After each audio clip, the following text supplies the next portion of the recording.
The first time I saw her, I thought I was imagining things. I'd left work early that day, hoping to surprise Emily with dinner.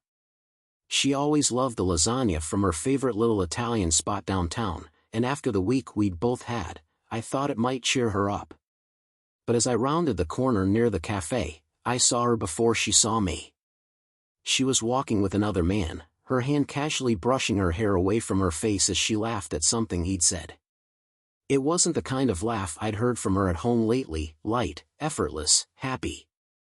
She was wearing a sleek, figure-hugging dress I didn't recognize, paired with heels that made her look like she was heading to a gala, not out for coffee. I froze, my grip tightening on the takeout bag. It wasn't like Emily to dress up for no reason. She'd been so tired at home lately, barely making it out of her yoga pants most days. She claimed it was work, that the stress of back-to-back deadlines was wearing her down. And yet here she was, glowing like she'd stepped out of a magazine, her face lit up in a way I hadn't seen in months.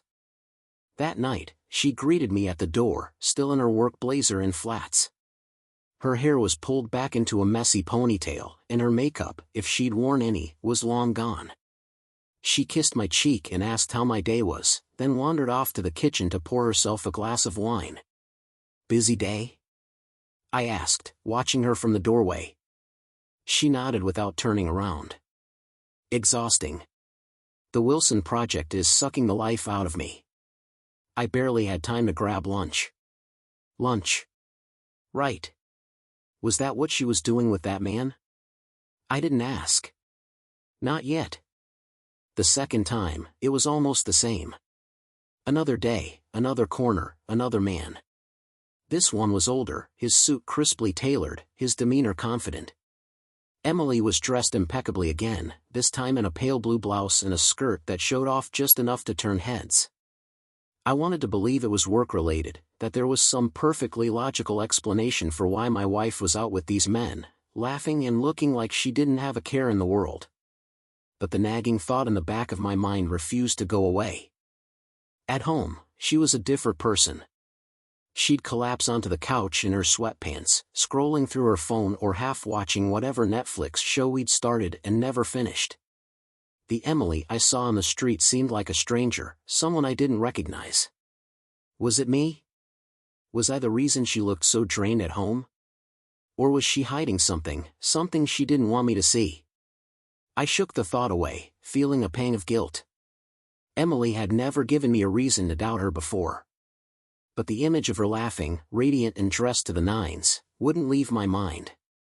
For the first time in our marriage, I started to wonder, how well do I really know my wife?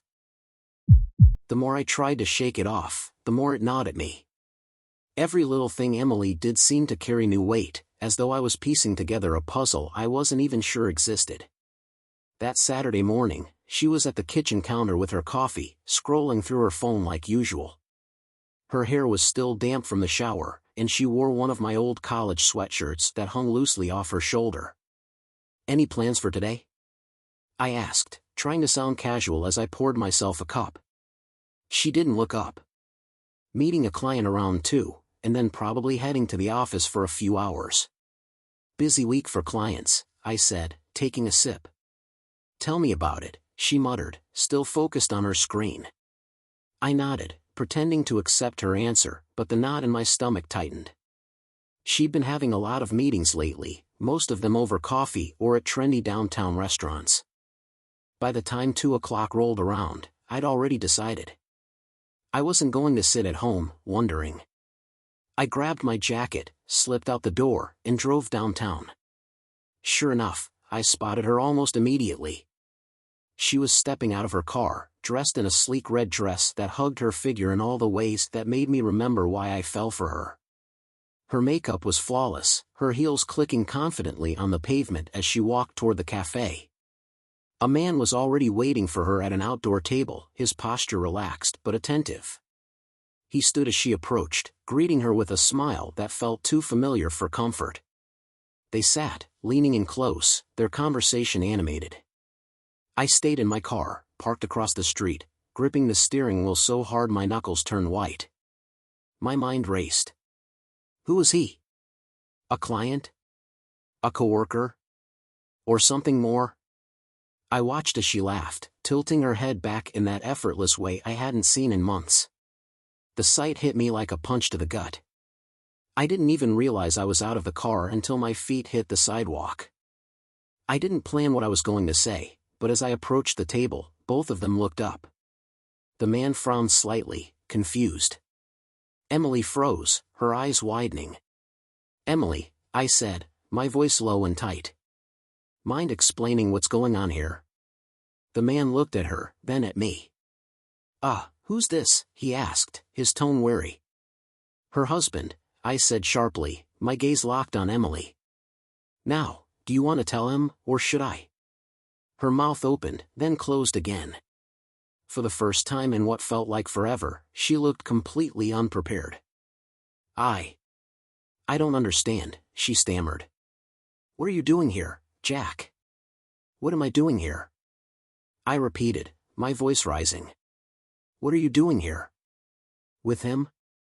She hesitated, glancing at the man as if silently willing him to disappear. "Emily," I pressed, my anger bubbling over. "I'm not leaving until I get an answer." Finally, she stood, grabbing my arm and pulling me a few steps away from the table. "Jack, please," she whispered urgently. "This isn't what you think." "Then tell me what it is," I demanded. "Because from where I'm standing, it looks a hell of a lot like you've been sneaking around behind my back." "Stop," she said, her voice shaking. "You're making a scene." "Good," I snapped. "Maybe you can explain to everyone here why my wife has been lying to me." She looked like she was about to cry, but then something changed. Her expression shifted from panic to something I couldn't quite place, almost amusement. "Jack," she said quietly. "You've got it all wrong." Before I could respond, a voice behind me cut in, "What the hell is going on?" I turned, and there she was. Emily. My Emily. Standing a few feet away, wearing a pair of jeans and a sweater, her face a mixture of confusion and concern. I looked back at the woman in red, my mind spinning. She wasn't Emily. Not exactly. Her hair was styled differently, her makeup heavier, but the resemblance was uncanny. "What the?" I began, trailing off. "Jack," Emily said, stepping closer. "Meet Kate. My sister." I stared at her, then at the woman I'd mistaken for my wife. She smiled faintly, a little sheepish but clearly enjoying my confusion. "Sister?" I repeated, my voice barely above a whisper. Emily nodded. "She just got back from London. I was going to tell you, but, well, I guess you figured it out on your own." My anger drained away, replaced by a wave of embarrassment so intense I could feel my ears burning. I didn't know," I said weakly. Kate laughed softly, shaking her head. "I can see that. But for what it's worth, I'm flattered you thought I looked that good." Emily gave me a pointed look, her arms crossed. "Care to explain why you thought I was meeting strange men for coffee?" I opened my mouth, but no words came out. How could I explain that I'd let my own insecurities spiral so far out of control that I didn't even consider there might be another explanation? "I made a mistake," I admitted finally. "I'm sorry." Emily sighed, but there was a hint of a smile on her lips. "You're lucky I love you, Jack. Otherwise, I might never let you live this down." Kate grinned. "Don't worry. I'll remind him." And just like that, the tension broke. But as we left the cafe together, I couldn't shake the thought of how close I'd come to ruining everything, just because I didn't trust the woman I loved. The drive home was silent, apart from the occasional tapping of Emily's nails against the car door. I glanced at her, still trying to make sense of everything. Kate? A twin sister? Why hadn't she told me? "Stop thinking so loudly," Emily said suddenly, breaking the quiet.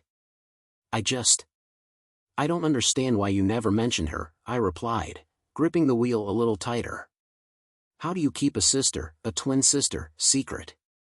She sighed, brushing a strand of hair behind her ear. "It's not a secret, Jack. It's just complicated. We haven't been close for a long time. Kate and I, well, let's just say we didn't part on the best terms when she left for London. Okay, I said, glancing at her. But that doesn't explain why I didn't even know she existed. Emily hesitated, her gaze fixed on the passing streetlights. Because I didn't want to talk about her. When she left, it wasn't just distance, it was messy. We fought a lot before she moved. She thought I was too uptight, and I thought she was reckless. And, honestly, part of me thought she wasn't coming back. I guess I didn't see the point in dragging it all up. That stung more than I wanted to admit. You didn't think I'd understand? She turned to me, her expression softening. It's not that. I just didn't want you to judge me, or her. And, maybe, I was afraid of what you'd think about how I handled things back then. I nodded slowly, letting her words sink in. It didn't excuse the secrecy, but it made sense in its own way. When we got home, Kate was waiting for us, lounging on the couch like she owned the place. She had kicked off her heels, revealing a pair of brightly colored socks that clashed horribly with her sleek dress.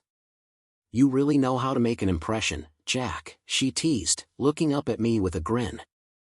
I don't think I've ever been accused of an affair within 5 minutes of meeting someone. Emily shot her a look. Kate, maybe now's not the time. Oh, come on, Kate said, sitting up. You've got to admit, it's a little funny. The poor guy thought you'd gone full femme fatale. I rubbed the back of my neck, feeling the heat rise to my face. Yeah, hilarious. Kate's grin widened. Don't worry, big brother-in-law.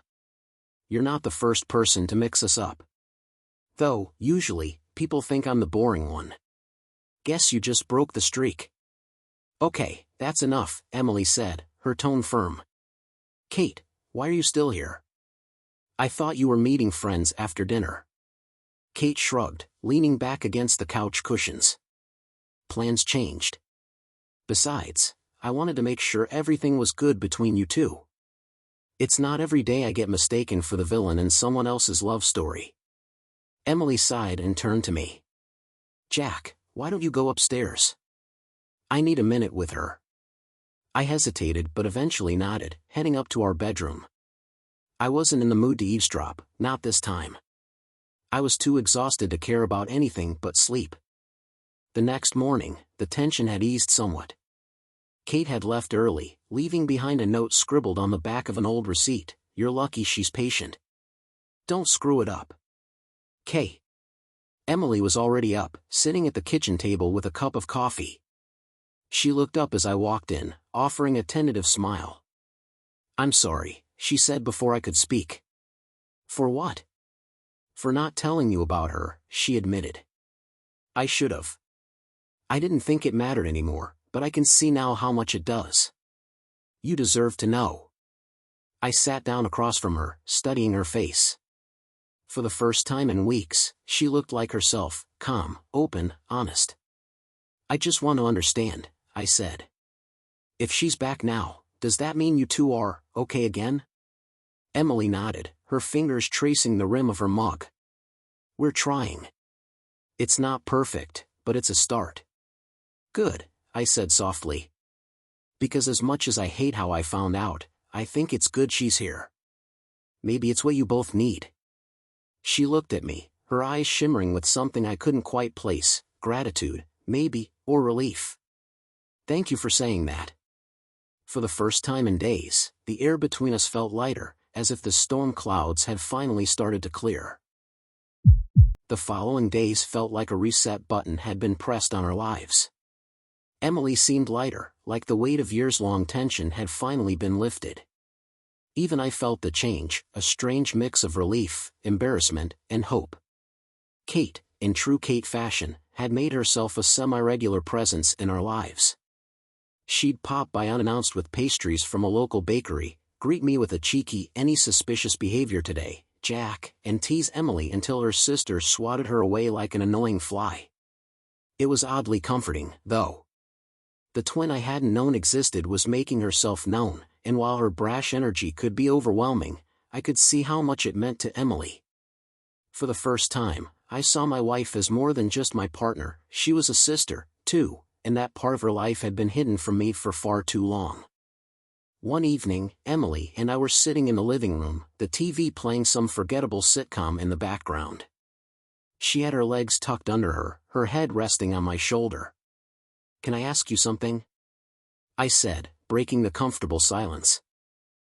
She murmured, not looking up. "Why didn't you tell me about Kate sooner?"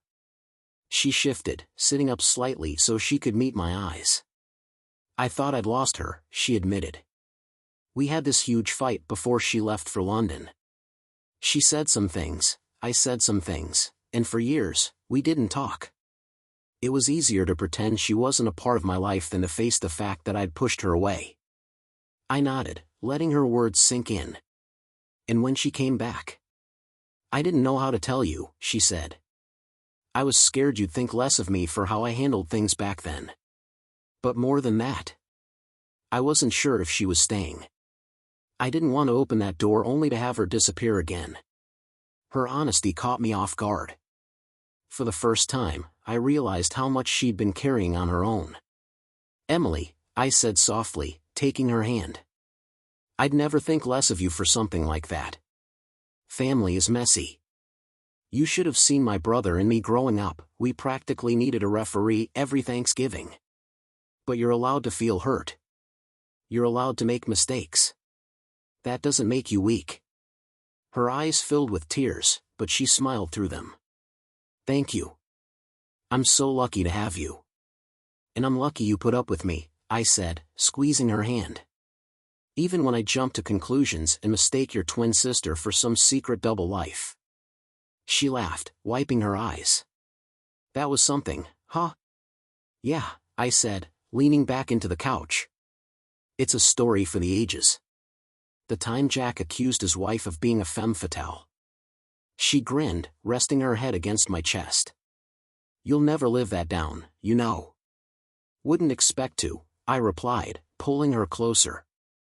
Kate eventually found her own apartment across town, though she still visited regularly, her presence becoming a new normal in our lives. Emily and I started taking small steps to strengthen our connection, more dinners together, more conversations that went deeper than "how was your day?" And while the experience had been a roller coaster, it taught us something valuable. Trust isn't just about avoiding lies, it's about sharing everything, even the messy, complicated parts. Looking back, I couldn't help but smile at how close I'd come to ruining everything over a misunderstanding. But in a strange way, that misunderstanding brought us closer. It reminded me why I fell in love with Emily in the first place, because even when things got messy, she was worth fighting for. And as for Kate? Well, let's just say she made sure I never forgot my mistake. Every Thanksgiving, she'd raise her glass with a sly grin and say, "To Jack, the only man who can turn a twin mix-up into a marital bonding experience." And honestly, I wouldn't have it any other way. Subscribe to never miss a new story and discover even more captivating tales.